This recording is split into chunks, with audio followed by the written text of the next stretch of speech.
সুবিধা পাবেন বয়সের ক্ষেত্রে?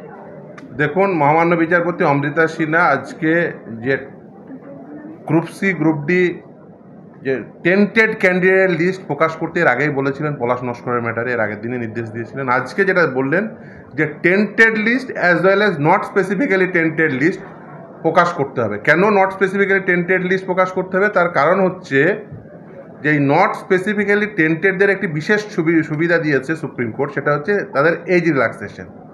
এই যে ক্যান্ডিডেটরা যারা মামলা করেছিল তারা 2016 সালের গ্রুপ সি গ্রুপ ডিতে পার্টিসিপেট করেছিল, তারা ওয়েট লিস্টেড ক্যান্ডিডেট ছিল।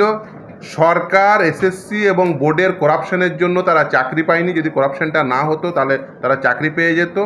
অথচ তারা এই যে নতুন রিক্রুটমেন্ট প্রসেসে নতুন রুল নিয়ে এসে তাদের এজবার করে দেওয়ার ফলে তারা পরীক্ষায় বসতে পারছে না।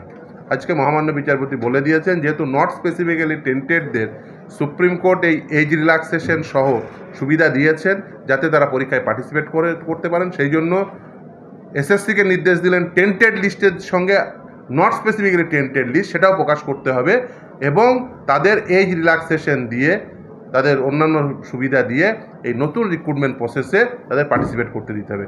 এছাড়াও যে নতুন রিক্রুটমেন্ট রুলস, সেখানে যে 5 নাম্বার দেওয়া হয়েছে এক্সপিরিয়েন্সের গ্রুপ সি গ্রুপ ডি এর ক্ষেত্রে, যেমন শিক্ষক শিক্ষিকাদের ক্ষেত্রে 10 নম্বর দেওয়া হয়েছে, এক্ষেত্রে গ্রুপ সি গ্রুপ ডির ক্ষেত্রে 5 নম্বর দেওয়া হয়েছে। সেটাও চ্যালেঞ্জ। 10 নম্বরের মামলাটি আজকে শুনানি হবে, 10 নম্বর এক্সপিরিয়েন্সের মামলাটি, এবং এই 5 নম্বর এক্সপিরিয়েন্সের মামলাটি তারপরে শুনানি হবে।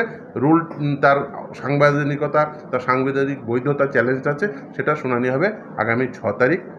এবং ইন দ্য মিনওয়াইল এই এসএসসিকে tainted list as well as not specifically tainted list প্রকাশ করতে হবে। নট স্পেসিফিক্যালি টেন্টেডের মধ্যে যারা আসবেন তাদের এজ রিল্যাক্সেশন দিয়ে, অ্যাপ্রোপ্রিয়েট এজ রিল্যাক্সেশন দিয়ে তাদের অ্যাপ্লিকেশন করতে দিতে হবে। কতদিনের মধ্যে এই লিস্ট? 8 তারিখ যেহেতু ডেট, কারণ 8 তারিখ 3 তারিখ ছিল প্রথমে, সেটা এক্সটেন্ড করে 8 তারিখ করেছে। 8 তারিখের মধ্যে, আদারওয়াইজ তারা ফর্ম ফিল আপ